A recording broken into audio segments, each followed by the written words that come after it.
আমরা দেখেছি যে ঢাকা 17 আসনের যিনি প্রার্থী তিনি বেশ কিছু চটকদার কথা বলছেন, মুখরোচক কথা বলছেন। হয়তো মিডিয়ার দৃষ্টি আকর্ষণের জন্য এটা ওনার একটা ব্যক্তিগত রাজনৈতিক কৌশল হতে পারে। সব সাইজ হয়ে যাবে, ঢাকায় কোনো সিট দেব না, এই ধরনের কথা যেগুলি ইতিমধ্যে ভাইরাল হয়েছে। আমরা বিশ্বাস করি, দেখুন, মানুষের ভাগ্যের নিয়ন্ত্রক তো মহান আল্লাহ তাআলা। কোন আসনে কে বিজয়ী হবেন এটা উনি নির্ধারণ করবেন।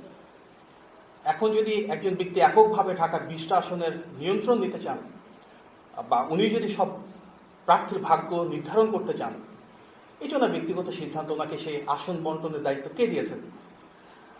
আমরা বিশ্বাস করি জনগণের ভোটে নির্ধারণ করবে কারা বিজয়ী হয়ে আসবেন।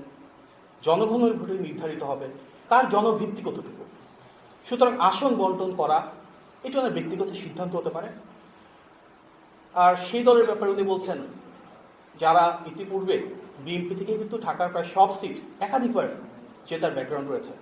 আর সবার প্রতি সম্মান প্রদর্শন করে বলছি, তিনি যে দলের প্রতিনিধিত্ব করছেন, আমার জানা মতে ঢাকায় তারা কখনো কোনো সিট সেভাবে জিতেননি। সুতরাং উনি ওনার ব্যক্তিগত মতামত দিতে পারেন, সেটা একান্ত ওনার ব্যক্তিগত সিদ্ধান্ত। তবে মুখরোচক কথা বলার সংস্কৃতি থেকে মনে হয় আমাদের বেরিয়ে আসা উচিত। এর পাশাপাশি এটাও বলা উচিত যে আমরা দেখেছি ফ্যাসিবাদের দীর্ঘ সময়ে বিএনপির মতন সুদৃঢ় জনভিত্তি সম্পন্ন একটি রাজনৈতিক দল এবং শীর্ষ নেতৃত্বের প্রতি যারা বিষেধাজ্ঞা করেছেন, তারা কিন্তু জনভিত্তি হারিয়ে ফেলেছেন, জনবিচ্ছিন্ন হয়ে পড়েছেন। আগামী বাংলাদেশে আমরা ইতিবাচক রাজনীতি চাই। আমরা চাই সেখানে প্রত্যেকে যার যার পলিসি রয়েছে, পজিটিভ পলিটিক্সটা নিয়ে সামনে আসুক। বিষেধাজ্ঞা করা, অহমিকা দেখানো, জনভিত্তি না থাকার পরও সব আসনের ভাগ বন্টন শুরু করে দেয় নির্বাচনী পথযাত্রার আগে, সেটি কাম্য নয়। দেখুন, ঢাকা 15 আসনের ক্ষেত্রে আমরা দেখেছি যে বিএনপির প্রার্থী শফিউল ইসলাম মিল্টন তিনি গতকালকে একটি সংবাদ সম্মেলন করেছিলেন।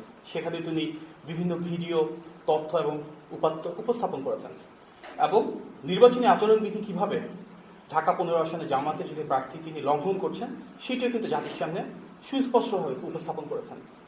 আমরা সামাজিক যোগাযোগ মাধ্যমে বেশ কিছু ভিডিও ছড়িয়ে পড়তে দেখেছি, যেখানে দেখা গিয়েছে যে সেই আসনের ভোটার নন এমন শত শত মানুষ বাড়ি বাড়ি যাচ্ছেন, নারীরাও বাড়ি বাড়ি যাচ্ছেন, ওনাদের বিভিন্ন ভোটার আইডি, ফোন নাম্বার, বিকাশ নাম্বার সংগ্রহ করছেন।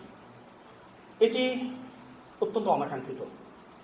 আমরা বিশ্বাস করি গণ অভ্যুত্থানের আকাঙ্ক্ষা ছিল একটা লেভেল প্লেইং ফিল্ড, যেখানে জনগণ স্বতঃস্ফূর্তভাবে তাদের প্রার্থীকে বেছে নেবেন। কোনো ধরনের অপতৎপরতা কিংবা অর্থনৈতিক লেনদেন হবে এটা আমরা কখনোই চাইনি। সেখানে যখন বহিরাগতরা এসেছে, বিকাশ নাম্বার চেয়েছে, আমরা দেখেছি স্থানীয় জনগণ সেটাকে প্রতিহত করেছে।